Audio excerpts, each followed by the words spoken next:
The code B1049 in the Nissan Qashqai means that the driver's front airbag, which is located inside the steering wheel, is broken or disconnected. In 99% of cases, the problem is with the clock spring that connects this airbag.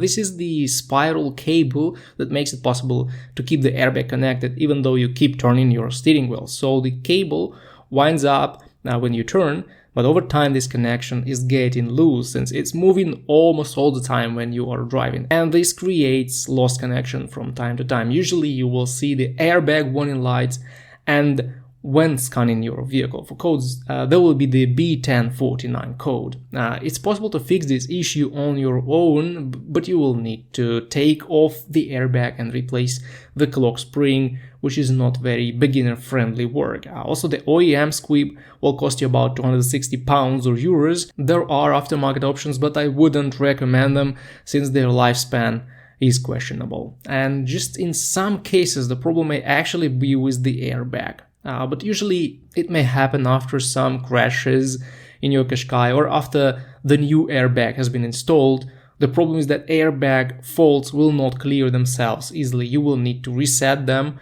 through a scanner, and if the new airbag or new SRS module is installed, the system will need proper calibration with professional equipment. So in these cases, you may also see the B1049 code, but you will need some help with fixing it.